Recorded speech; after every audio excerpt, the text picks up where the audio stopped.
Hey everybody, technical difficulties in this week's episode. I'm an idiot. I didn't realize I was recording through my webcam's microphone for about 45 minutes of this podcast. What are you going to do? It's fine. I don't think I was particularly coherent during this episode anyway. And also, at some point, our recording just stopped for some reason, so there's going to be a bit of a abrupt transition. Whatever, you're adults. It's fine. Just skip the bits where I talk. Enjoy the episode.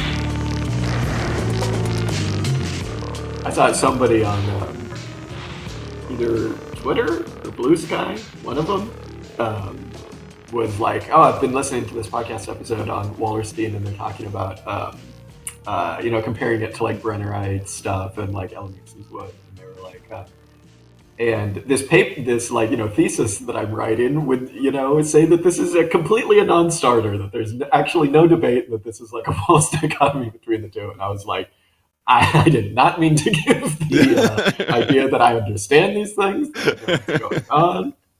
I appreciate being told what to think. Sincerely. Yeah. Well, I'm glad. I mean, yeah, if you are doing your doctoral thesis on these topics, then by all means, please tear us to shreds,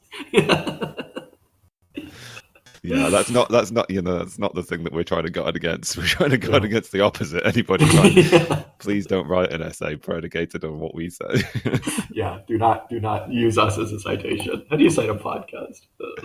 Yeah. We're the conversation you overhear in the coffee shop and like for some reason can't stop listening to because it's like mad. Yeah, exactly. Well. Yeah. I think while the podcast energy is high, yes. I think we get into it, Dan. I was thinking, Dan. It was actually last week, so we're recording this early. I was thinking last week after we did our last episode, I was like, it would be cool to do something contemporary because we frequently fall back on, but what century did capitalism originate in? And I was doing the troll through all of the, left-wing papers and magazines and online stuff. And I was reading an essay that cited this, what we read for this week, which is an article called The Contradictions of Global Migration by a guy named Hanieh. And it's very, very good. It's very, I think actually, it's a depressing topic, but I think I left it kind of feeling surprisingly maybe optimistic in a weird way. We'll get into that at the end. The author does a good job of being like, but maybe there is hope. And it's like, you know what? Again, tell me what to think. Yeah, without telling you exactly what to do or what to think. The tantalizing promise of hope. Hey, the best kind of hope. Mm-hmm. And basically what this is an article kind of trying to work through a Marxist political economy, I guess, of just what immigration,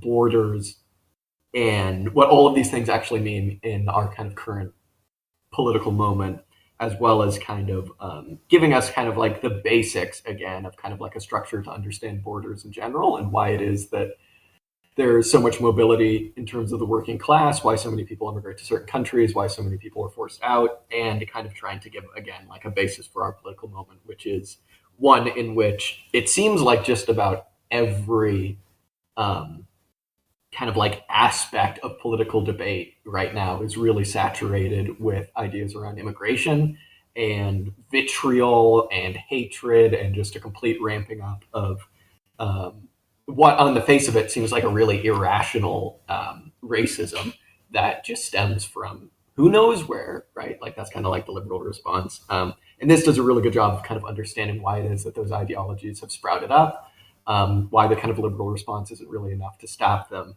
And I actually found this really, I think, enlightening.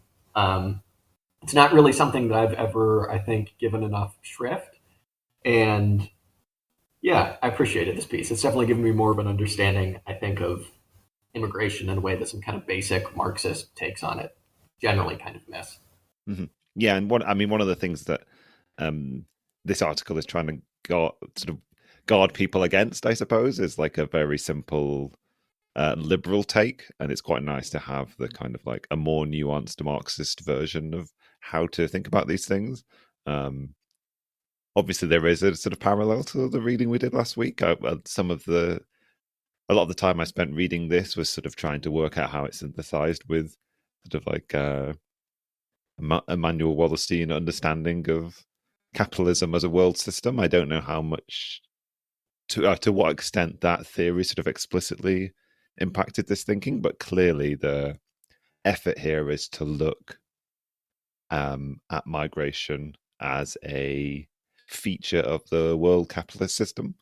And yeah, I enjoyed that aspect of it. It's quite nice, as you say, to like take that idea of capitalism as a world system and not be thinking about the 16th century, but be thinking about the 21st. And in some respects, I suppose, to think about it's almost a little bit like its labor flows in the opposite direction. If Wallerstein was thinking about like how sort of jobs were moved to areas of the world where it was cheaper to, to employ people to do the same kind of thing, then it's sort of like it's the sort of implications of that coming back around again to some degree. But I really did. Absolutely. I really did enjoy this essay.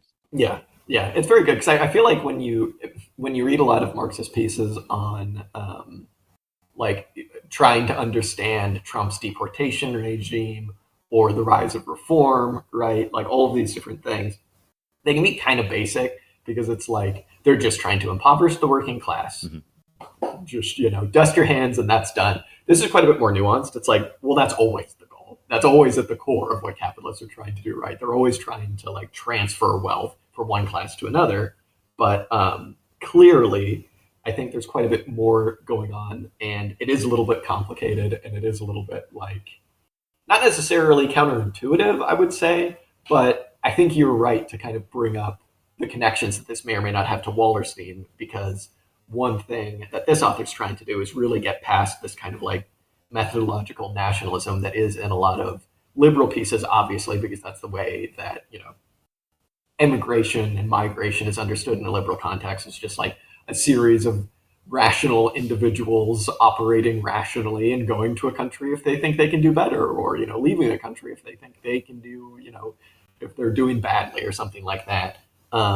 Whereas what he's trying to do here is really exactly what you're saying, like put this into a global context and really make you recognize that capitalism is not a system that you can understand by simply just looking at America or looking at China or something like that, right? And, he's really trying to say, like, we know that capital itself, like, flows across borders and all this different stuff. But the point is really that the movement of people, and by which we mean workers in this context, across borders has like always been very much entwined with like the development of the forms of accumulation that are specific to each specific era of capitalism. And unfortunately, the forms of capital accumulation that we currently have in an era that is, is really kind of like stagnating in terms of like a long downturn where there's a crisis in profitability and all these different things. Like these forms of accumulation are really kind of mirrored really grimly in the way that migrants are treated and the way that workers are treated when it comes to trying to get cheap labor and extracting wealth from people. So yeah, it's once again, surprisingly, I wanted to read something about like our current moment, and I want to be really depressed. There's some important things to touch on in there. What you just said, like one of the things that I struggled with, I think, in hindsight from the reading last week, was the intersection of economic imperatives or economic systems being like the structuring feature of the world system for Wallerstein, but then the degree to which it had this sort of feedback loop with the political and the ideological, and it presents an interesting way of seeing those two things as sort of distinct but interlocking, like both the determining the aspects of the sort of economic system that we would see as like being determining, I suppose, or like the economic base from which the rest of the sort of superstructure of society stems. You can sort of hold that structure in place, but recognize that that is in some ways also definitive of the ideological superstructure that comes about. So it's quite nice, similarly in this piece, to see those two aspects linked together. Like the question is at base, like, how is capitalism kept productive, or how does capitalism continue to extract surplus value? But at the same time, recognizing that it uses national borders as a sort of political tool to do that. And it uses sort of political agents, say like Donald Trump or Reform UK in a particular geographical area to like create a ideological narrative that allows for the extraction of surplus value to carry on. I guess it's important not to get too moralistic about the rhetoric of a particular right-wing political leader, and to remember that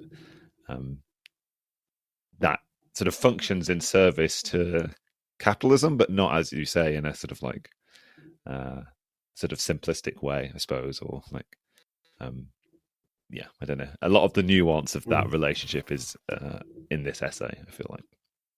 Yeah, absolutely. And I mean, it is really important, I think, to be reminded, like you say, about the ways in which the superstructure relates to the base, and it is always really important, I think, as we'll kind of see as we kind of unravel the ways in which these like very evil methods of filtering people in and out of borders actually operate. It's really important to recognize that it's kind of like a reciprocal relationship. I'm not saying there isn't any kind of determination in that relationship. Obviously, there is, right? At the end of the day, the various forms of superstructure in society are, they are like epiphenomena of a base, but that isn't to say that those epiphenomena don't interact with the base at all and then don't affect the base in some strange ways. And it's the same thing with ideology, right? Like, I think it's really easy, as you're kind of saying, to kind of like fall into that trap when you're looking at, basically just like outright wannabe fascist politicians who have obscene amounts of power right now, just spewing really disgusting vitriol. Most recently, like yesterday, against Somali citizens in Minnesota on Trump's part. You obviously don't have to look particularly far to see all of the really horrible things that are said. But it's really important to kind of like not just view that as like, well, Trump's just trying to drum up support from his fucking racist base, right? And it's like, obviously we're Marxists. We know that there is like a reason that the ruling class is doing these certain political projects. But then it's also important to recognize the real ways, I would say, in which that ideology does clearly affect the concrete conditions that like workers live in. Because, immediately following 9/11, like the huge rise in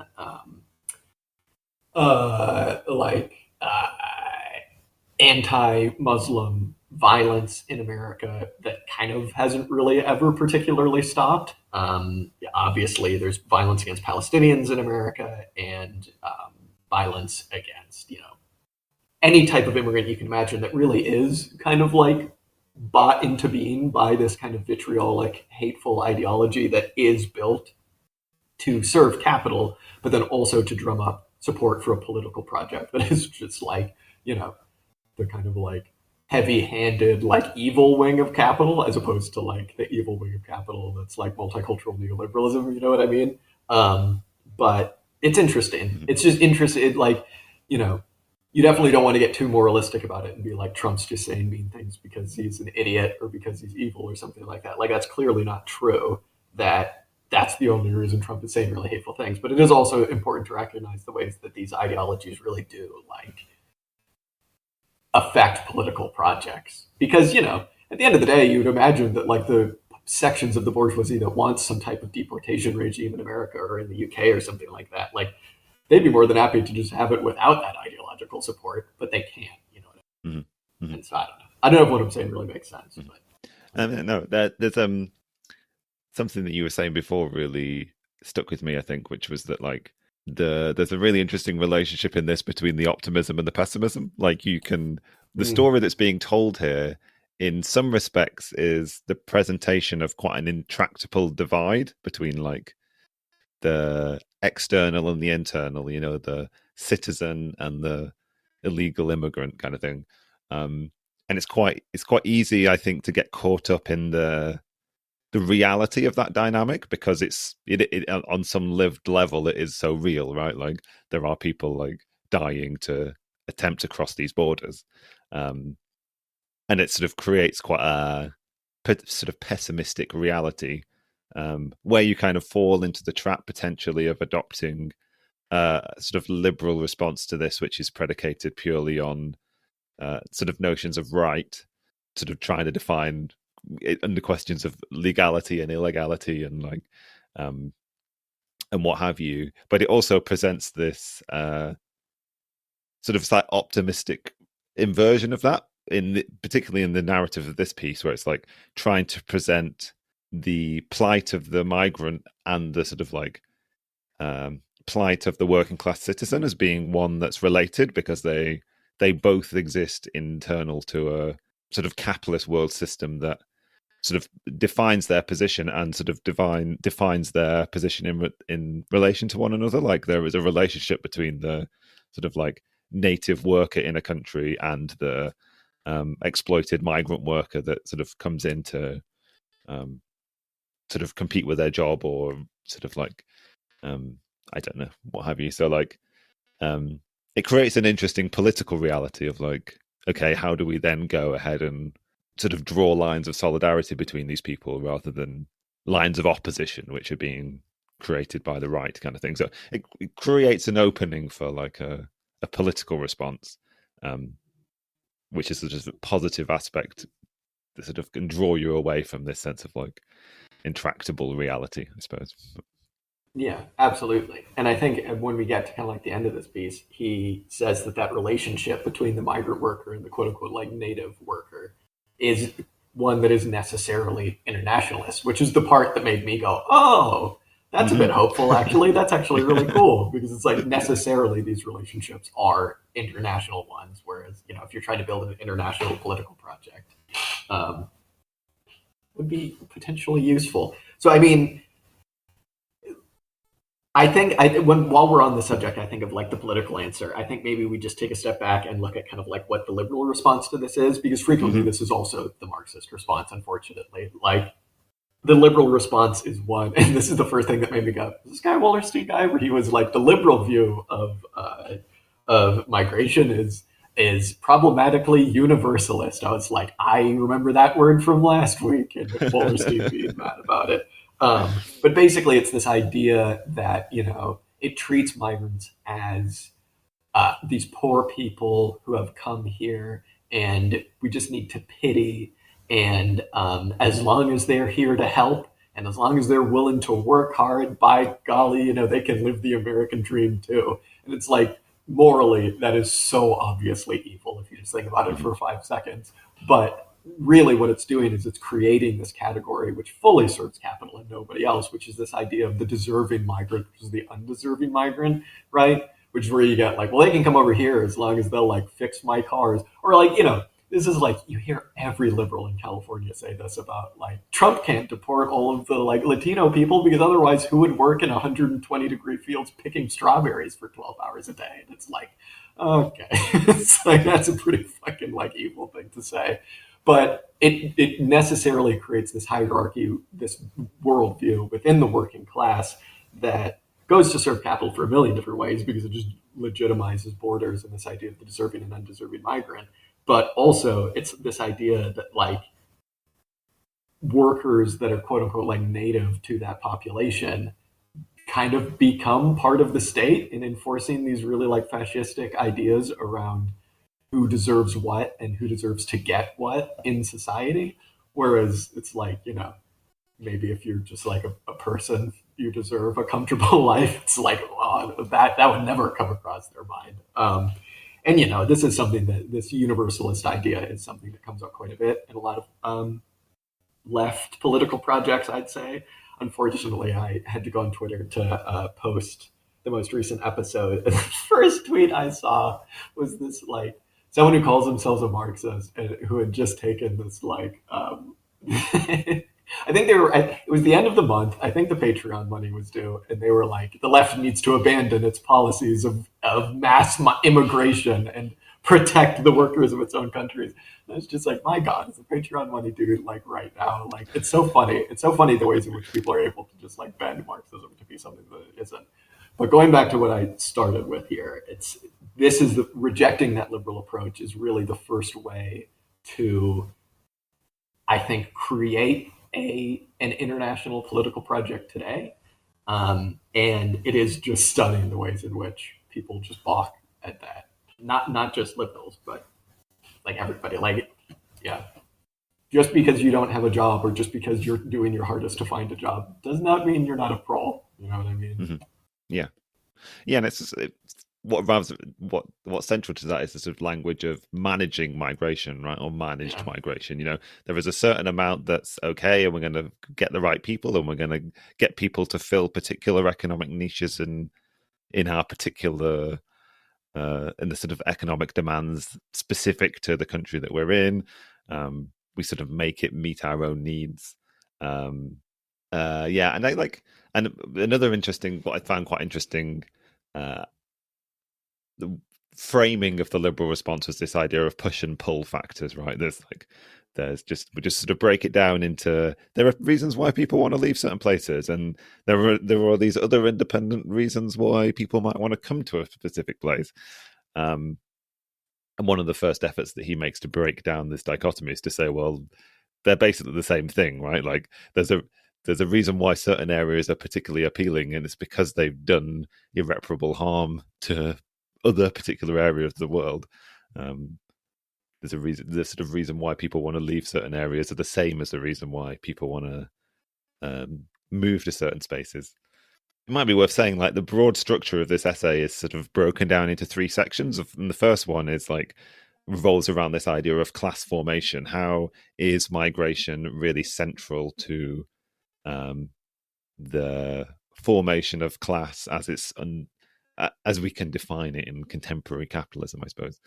And one of his answers is this question of like, sort of capitalism is in need of a working class in certain areas of the world, and it's doing certain extracting certain economic wealth or doing certain damage to certain areas of the world.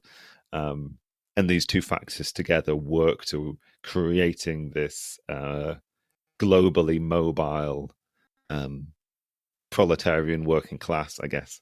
But the little bit of this first third of the essay, the thing that I found most interesting was the way he relates it to Marx's idea of sort of like surplus labor in the economy and the requirement to have a sort of reserve army of labor, and the allusion to the sort of global migrant class as being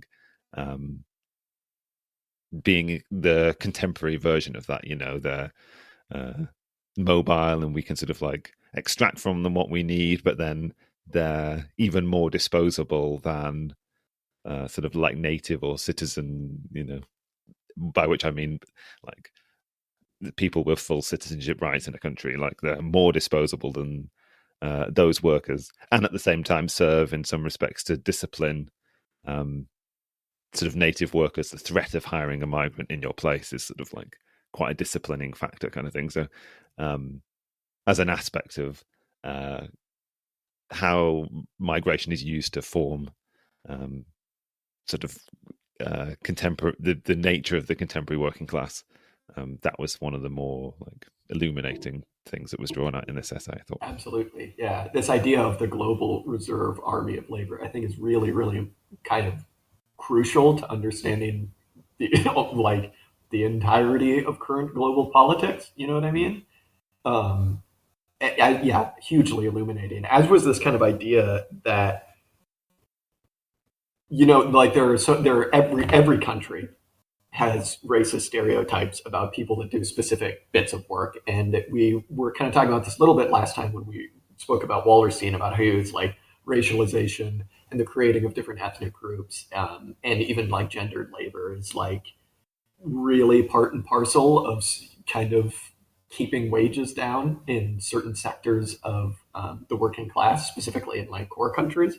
Um, and there's a really interesting idea in this essay, which is that a lot of those kind of racist stereotypes of people that do specific types of labor in, say, like America or England or something like that, have their roots in these the kinds of labor that can't be offshored to other countries where labor is cheaper, right? Where it's like if you're a capitalist and you own a textile company in in like 1900 and it was in like Dearborn, Michigan, or wherever Dearborn is, I think Dearborn's in Michigan, could be in Illinois, and suddenly you have the opportunity to open a factory because your workers are getting too uppity and unionized. You have the opportunity to open a factory in a place where labor power is much cheaper. You go to the Philippines or something like that, or with the establishment of NAFTA, these types of labor or these types of firms generally went like south into Mexico.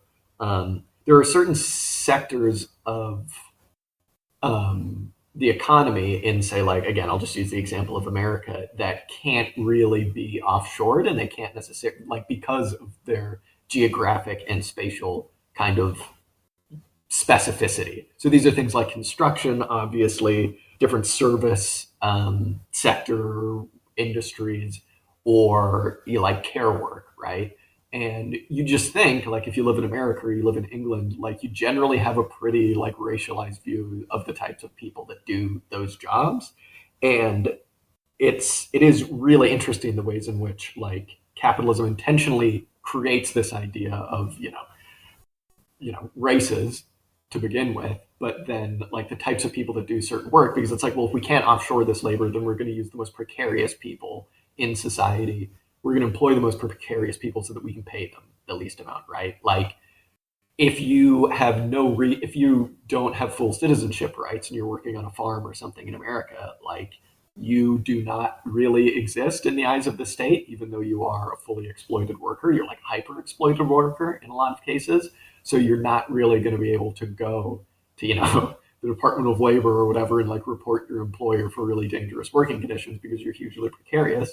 And oftentimes capitalists in America have just gotten people, especially in the agriculture industry and especially in California, gotten them to do the seasonal work and then they've just deported them. So it's this kind of precarity that, because that kind of work can't be offshored, it is just given to the most precarious people in society. And I suppose we're seeing that begin to change because capital just doesn't need as many people working right now. It doesn't want as many people working right now. And so it wants to expand the not just local reserve army of labor, but the global reserve army of labor. And that's where you get to see, deportation regimes come in, which, last thing I'll say is, they don't just have the effect of disciplining. I mean, it's not even disciplining. It's just like firing people and deporting them. This kind of precarious layer of society that is heavily racialized, but it also has the effect of lowering wages for the people that, are at or above, slightly above that wage level in the United States.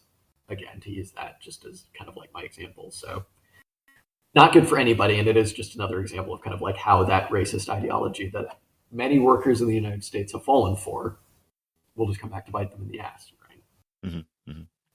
And maybe it's worth jumping off of that to jump a little further into this piece and talk about one of the other sections, which is how migration is used in the context of crisis management under capitalism. Because I feel like you've touched on one of the important sections of that, which is like you can lessen the impact of a crisis if the people whom it impacts the most are sort of like non-citizens of the country in which you're operating, I guess, kind of thing. So he uses an interesting example of Saudi Arabia, where they sort of like, obviously the Gulf states and Saudi Arabia have this sort of like particularly unique relationship to global migration, in the sense that sort of like in some of these states, like vast numbers of the people working in the countries are migrant workers from like Africa or India and places like this.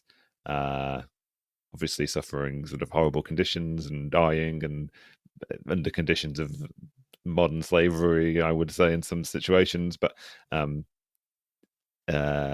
this piece, the author talks about sort of like economic crisis in Saudi Arabia, where Saudi Arabia just like organized a mass deportation of loads of workers that they just didn't require anymore now that the economy wasn't sort of demanding them, and in some respects I suppose you can look upon sort of like Trumpian migration policy in a similar way. I suppose like it hadn't occurred to me that like this change, an effort to actually change the immigration status of certain people, could be reflective of a desire to just like pass on the effects of crisis. In this case, like the realization that there are lots of redundant workers in your workforce, I suppose, and have that fall upon people that are more exploitable or maybe have like less rights in your polity, I guess. Yeah, I would say that was one of the more like, oh wow, aha, like moments of this article for me, where it's really like it really shows the global nature of capital, and it really just shows how fucking evil it is. Where in a country, as you say, like Saudi Arabia, which had its oil shock in 2014, which just saw its economy like suddenly just not need as many workers who were working on public works projects and all this different stuff that you get when, times are good, right? Heavy investment. Suddenly, like literally overnight, hundreds of thousands of workers just weren't needed. And I think he gives a number of like 600,000 workers were just deported within an extremely short time frame. Some of the numbers in here were really, really startling. And yeah, it is a really kind of evilly genius way of kind of like skirting the worst effects of an economic downturn is if you have loads of workers from, who have their origins in another country, who are migrants, to when you need to lay off loads of workers and vastly inflate the, global reserve army of labor, you just deport them. And hey, suddenly you don't have those workers in your country anymore. Obviously, this is something that doesn't really get to happen the other way, where, this is like the reality is the exact opposite of kind of like the fascist narrative of like the hordes coming over here and taking our jobs. It's very much the exact opposite. It's like actually your country is skirting the worst of it by just deporting these people and putting, mass unemployment and all of the costs that go along with that. Well, they're just sending them back to Yemen. They're sending them back to Ethiopia, sending them back to various places in Southeast Asia. And yeah, that whole bit about the Gulf states was just really, really startling. Hey, at least the World Cup will be cool. Right? It was all built with slave labor, but at least I get to watch football. That's cool. Wow. But I mean, again, like what you touched on there is really important to just say. Like the author here really does see how the deportation regimes that are being formed, that have been formed in America and again in like the UK, really were prefigured in the Gulf states, where specifically in Saudi Arabia, they just went, oh, here's how you deport 600,000 people overnight. Here's how you can make a buck doing that by utilizing all of this private capital. It's an opportunity for investment, really. It's like figuring out a way to not just have the cheapest possible labor, to have the cost of labor power be the cost of reproduction for a worker be incredibly low through migrant labor and precarity, but then also how to turn a crisis into a buck. It's so evil. It's just like, oh my God. Yes, yeah. Like, yeah, the sort of the idea of neoliberalism comes up at several points in this, but like the idea of sort of neoliberalizing your economy in the context of crisis, there's an intersection of those two, which is particularly interesting, particularly brutal, I suppose, as you say, like the idea that you can like find a way of stimulating your economy by creating industries for migrant management, deportation, like I don't know, Yeah. particularly sickening. Yeah, sickening. And I mean, that is, he comes up with a couple of different ways in which the kind of like more recent deportation regimes are kind of historically unique. And, he makes a point in the beginning where he's like, it's important to just say, like, even though the liberal kind of like rhetoric around migrants is much more humane, like, the difference between Trump's first term and Obama's like 2 terms really wasn't that much of a difference. And in fact, for a lot of the years, the Obama administration was deporting a lot more people than Trump was then. Now things have changed, and obviously, like, the difference is the rhetoric has just ramped up to like an extreme degree in terms of its hatred and its vitriol. And also now that we're in Trump's second term, like the deportation powers and the government agencies and the securitization of everything has ramped up accordingly. But this kind of gets us into one of the other things that he talks about, which is just the securitization of migrants and of borders specifically, I guess I should say, where you kind of get this weird morphing of this universalist liberal approach to migrants, this deserving and non-deserving category, taken to its kind of logical conclusion, which is that these people aren't just non-deserving, they're actually threats. And we need to completely secure our borders, we need to pay Elbit systems, billions of dollars to like build the wall between America and Mexico or something like that.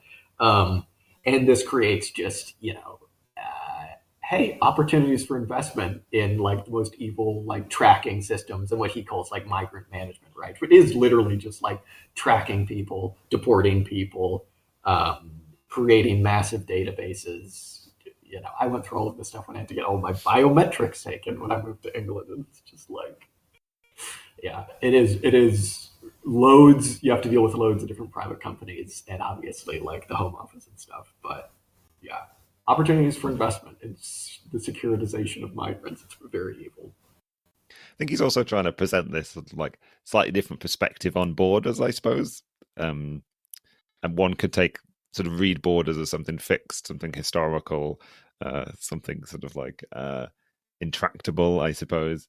He sort of starts to talk about the idea of under the capitalist world system, what we have is sort of like instrumentalized borders. Borders are used to serve certain capitalist ends.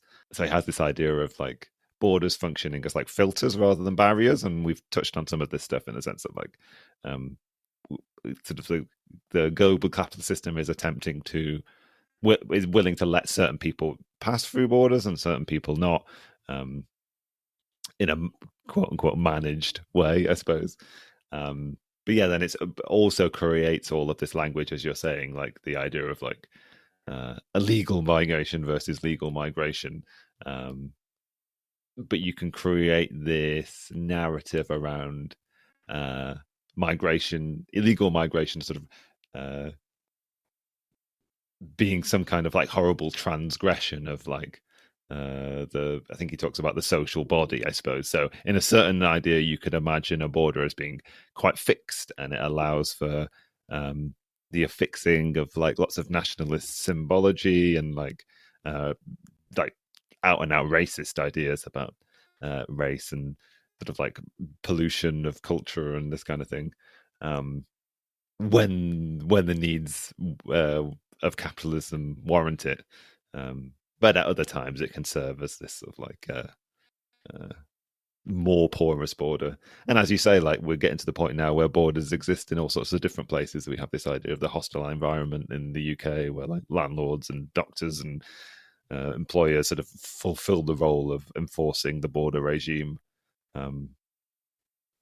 at all points of contact, I guess. So.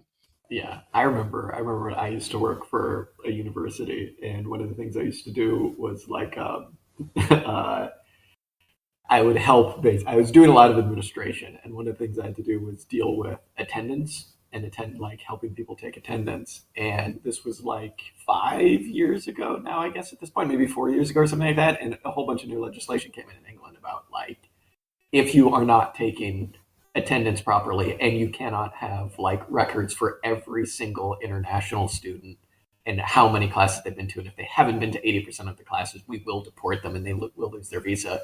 If we couldn't do that, they were like, we will literally shut down your university. And it was like this whole thing because it was like, you putting me in charge of that? Come on. Like, I don't care. I'll just don't work there anyway. yeah, exactly. But I mean, there's all sorts of stuff, right? Where it's like, it's not just punishing migrants if they're renting, if they're quote unquote like illegal and they're renting somewhere, and they're not supposed to be in the country. It's punishing the landlord. So again, this creates like exactly what you're saying, like this petty fascist attitude where it's like borders are secured, yeah, obviously, by really, evil companies that do surveillance and data and monitoring borders and patrolling borders and creating migrant detention centers and all this stuff. But they're also secured by just like everyday people, some of whom are workers, unfortunately. And frequently workers are just put in a position to have this power relation over other workers. Not that I'm calling landlords workers, but it's administrators.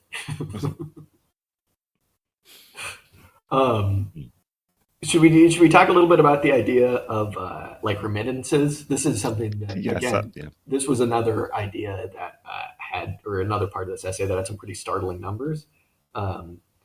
Again, this is just the idea of workers in a wealthier country, workers who kind of immigrated to a wealthier country, sending money to their family members who are still in their country of origin.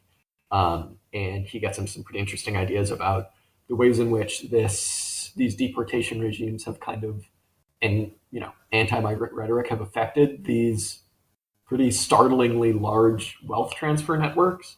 The only thing that I'll say on it is just he says that 1 in 7, I think, total people are involved in one way or another on the receiving end or the transferring end of these remittance networks, which was just like, he was like, it's 1 billion people. I think what stuck in my head was 1 billion, which would have been 1 in 7, I suppose. This is the figures from like 2019 or something, but like it's just like, well, yeah. I mean, this comes back to this idea of the relationship between borders and migration and crisis management. This was one of the really interesting things that I found, was that like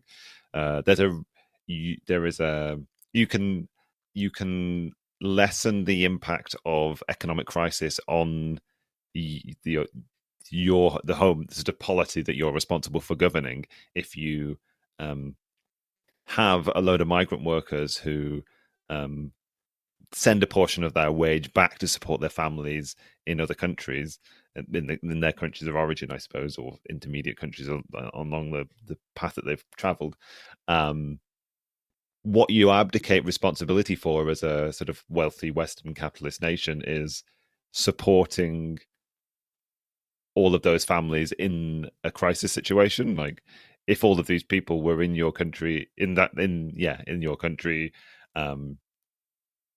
you would, one of the symptoms of crisis would have been not only that all of the migrant workers lose their jobs, but all of their families are then unsupported in your polity. Whereas if they're living externally, all you have to do is make those migrant workers redundant.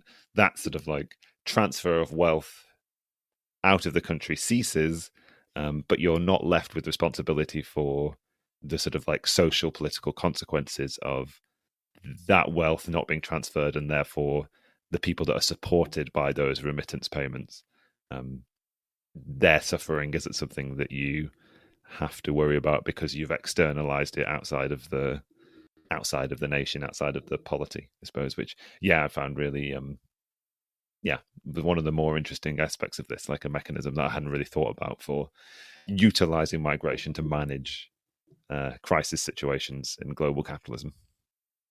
Yeah, and again, like on a pretty startling scale. Mm-hmm. And again, this just creates, cue the evil music, opportunities for investment as well when those countries go into crisis, because there's no longer this transfer of wealth from, core states to periphery states. That is obviously being,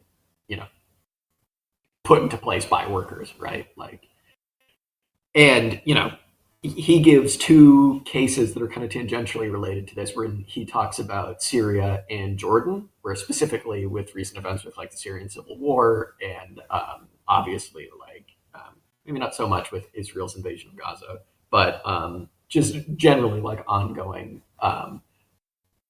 wars, but then also climate change events, different things like this. Syria and Jordan have been a space of pretty massive refugee populations in recent times.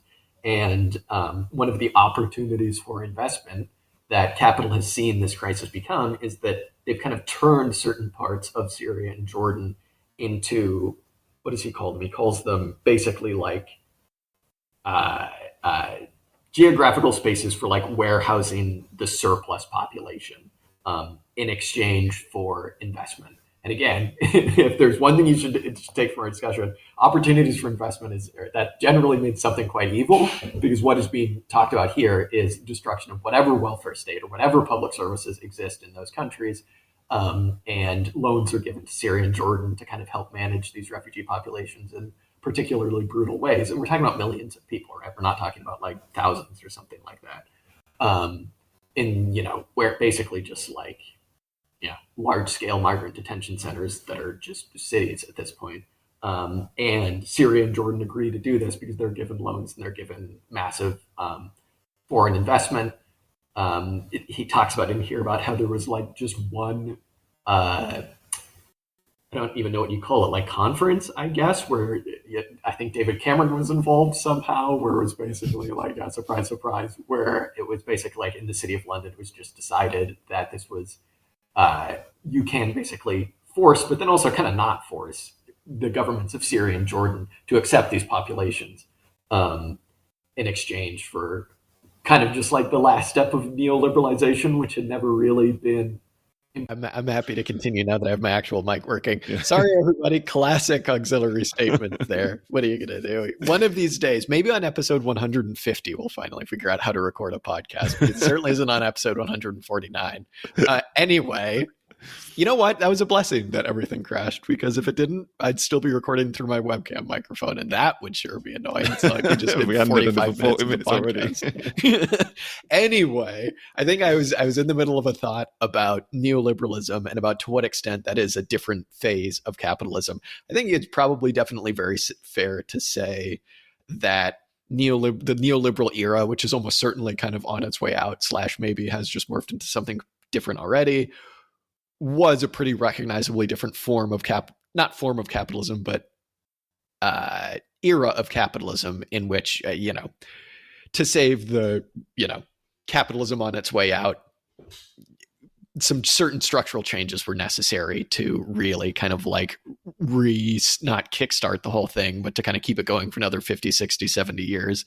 And I think it is quite tempting as this author, and I'm kind of just thinking about this as I'm saying it, but like this author, like I think is kind of making the point that in exchange for parts of Jordan and Syria and Turkey, becoming like areas for the warehousing of the global, surplus labor population, they get these loans and then their whole countries get neoliberalized. I think the author is kind of trying to make the point that that is like neoliberalism, like really taking hold in a really brutal fashion there. I think if we're willing to say that like neoliberalism is a distinct moment in capitalist history, I think that we can probably see some qualitative differences in the ways in which these policies are implemented.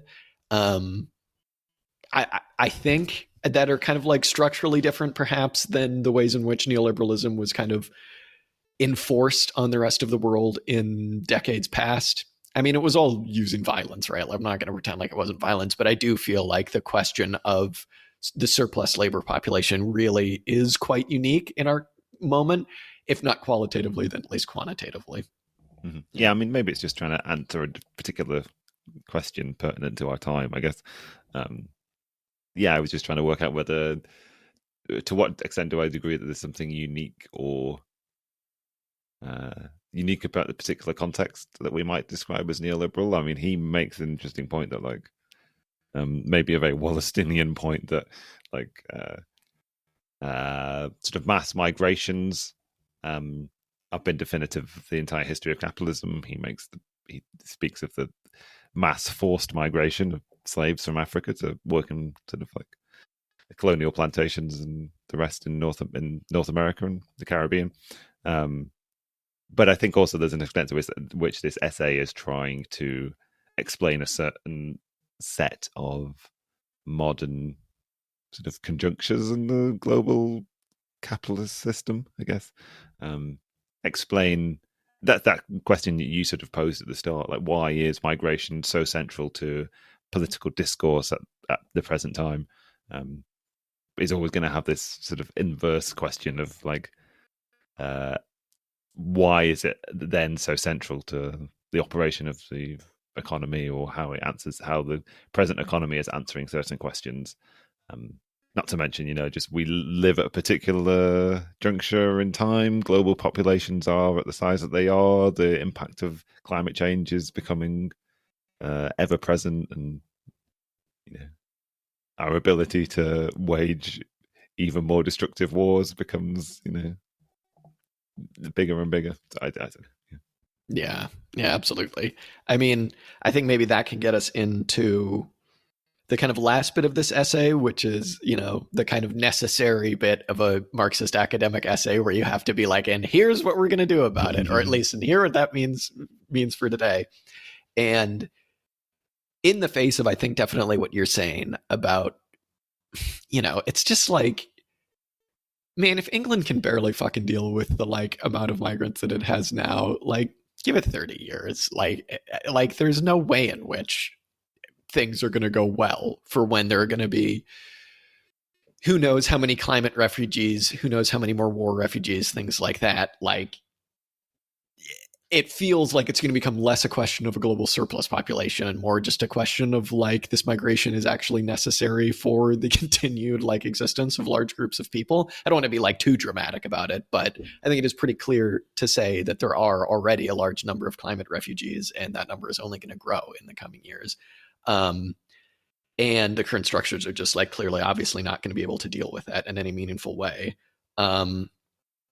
But I think in the face of that, he puts forward here a really interesting, potentially like optimistic view for what this means about organizing.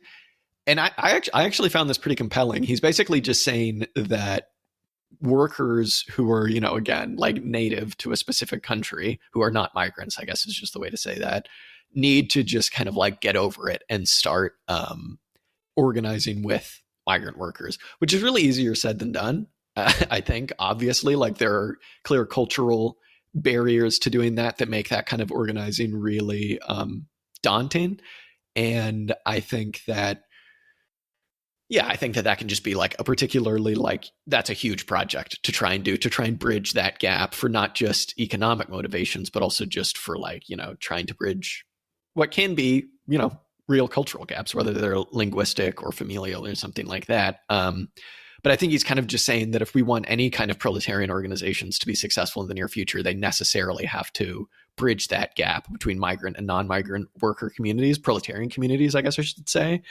And he's optimistic about that for two reasons, because he kind of just says this needs to happen. So when it does, he's kind of like, it will necessarily be internationalist because of these remittance networks and just because of the networks of people moving from one country to another. So you'll necessarily already have pre-made links in organizational structures that are inherently communist in a way that like trade unions will not be inherently trade unions of the types we have now will not be necessarily internationalist in the way that they necessarily need to be. But then also he makes the point that organizing migrant communities necessarily goes beyond the shop floor, because again, because of these types of economic networks where they're built on support networks, built on support networks, built on support networks. And it's not just remittance networks. It's, if you immigrate to a new country legally, like you are not really allowed to do certain types of work or as much work in some cases as you're allowed to. I remember when I first moved to England, like I was only allowed to work 20 hours a week, which is like not really like a possible thing for me to do anymore if I did have to do that. And so when you organize these communities and you attempt to organize them economically, they'll necessarily kind of like bridge the gap between, that kind of like worker and proletarian gap, right? Where it's like people with jobs versus people relying on the wage fund and just people who own nothing but their own labor. So, I mean, yeah, I think that's something that I just, through complete fault of my own, I just really hadn't considered as being that vital to a kind of proletarian movement. It's like, yeah, that is where the most fertile ground for socialist organizing is amongst bridging migrant and non-migrant communities. I really found that like persuasive argument. Mm-hmm. And I guess you've got to find, if you're actually trying to ally like different groups of workers, in this case, like migrant workers, and sort of like more like, I don't know what the best terminology is, sort of nativist workers, I suppose. looking for those points of solidarity is the most difficult next step, I guess, because like you can be an activist, I guess, and you can go and try and mobilize or do political activism in these groups, allow them to represent themselves, defend their interests.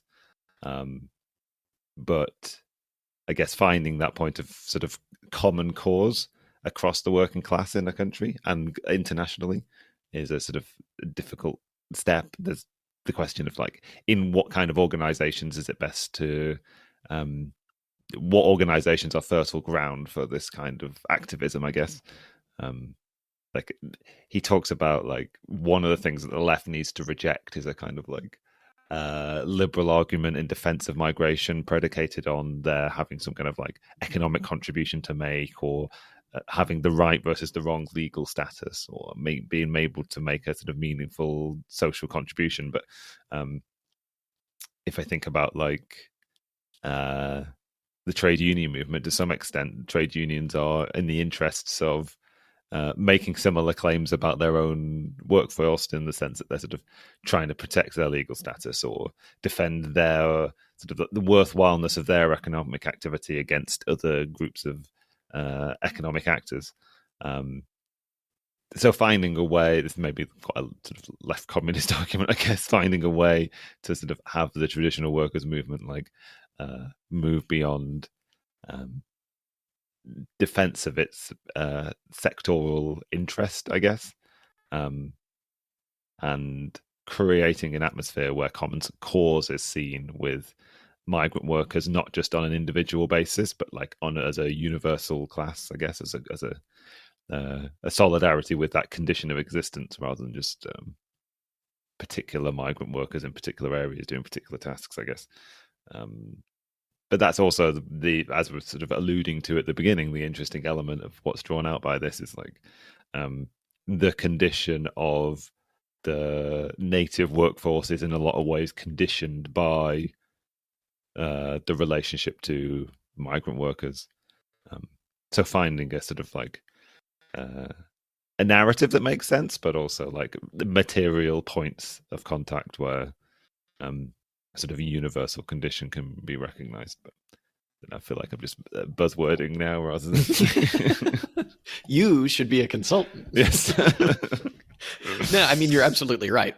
And it's like, it's not so much even that his argument is, hey, this could work. It's that this needs to work because this is like necessarily a way of organizing the proletariat. Like, you know, you see the rise, like specifically in America, you see the rise of, I mean, to the extent that any socialist like movement is on the rise, you do see every now and then people being, you know, trying to take the reverse tact on this and try and completely misread Marx when he's talking about like Irish workers versus English workers, by being like, look, if we want socialism in America, we just have to protect the labor power of this population that already exists here against, you know, people who are coming here and like lowering their wages by taking their jobs. And so actually we need to be pro deportation. It's like every now and then you get hucksters that try and pull that type of bullshit, but it's just like, again, what the author here is saying is like what should be obvious to any principled socialist, which is like any kind of real socialist movement necessarily needs to be internationalist.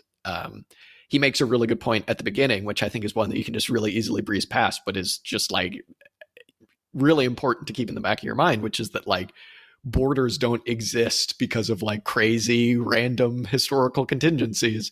They exist as factors of the global system of production, and they exist as ways to protect this global system and to filter out, exactly like what you were saying earlier, to filter specific types of workers in and to protect certain types of capital in a like a really evil way, and one that necessarily needs to be pushed back against. Again, just to drive home, like his point isn't that this could work. His point is that it has to work. Like organizing migrant communities does have to work. And that is like a difficult but necessary part of socialist organizing. So, yeah. But hey, capitalism is creating the conditions for, you know, non-migrant and migrant communities, hopefully, to bond together, because I don't want to be an immiseration thesis guy, but it's like, yeah, those wages are being driven down across the board through these regimes. So, well,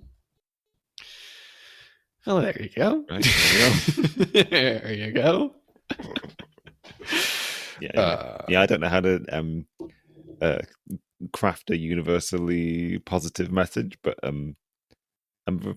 enjoy. I'm pleased to have encountered a sort of this framework to think about these issues in, because it's definitely not something I've given huge amounts of thought to. But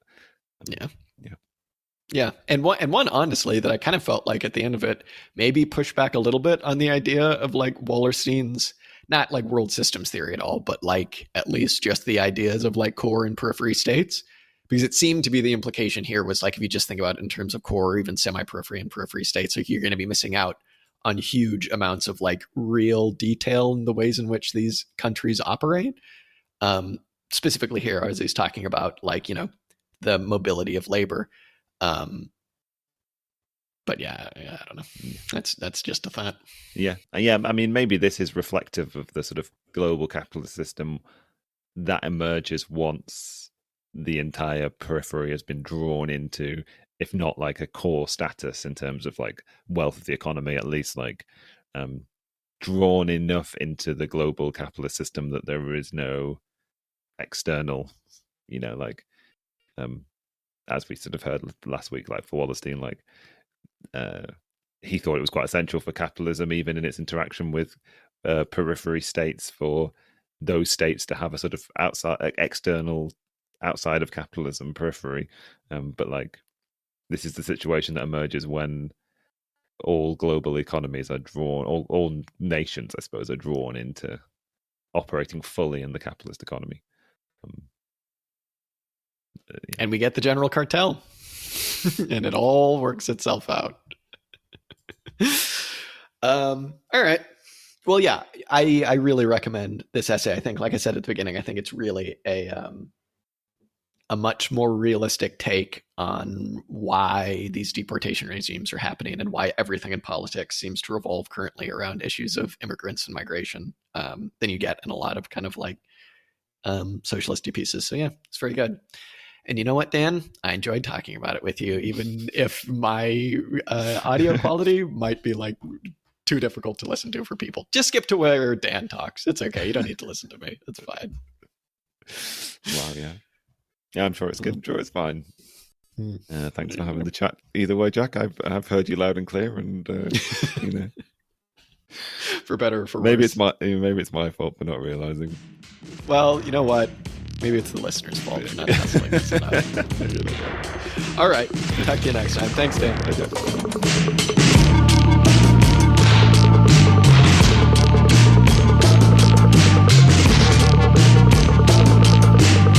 Hey, everybody. Jack here. Thank you so much for listening to this week's episode. The song that you heard on this episode is Music to Kill Bad People To by King Gizzard and the Lizard Wizard. You can go ahead and check this song out much more on their Bandcamp at kinggizzard.bandcamp.com. If you want to go ahead and get in touch with us, chat shit, tell us that we're wrong, whatever you want to do, you can go ahead and do that at auxiliarystatements@gmail.com. You can just send us a message there. Or you can get in touch with us on Twitter, on Discord, on Instagram. You're a smart person. You can find these places. We got a YouTube. We post stuff there as well. Sometimes we stream. Thank you so much for listening. Till next time.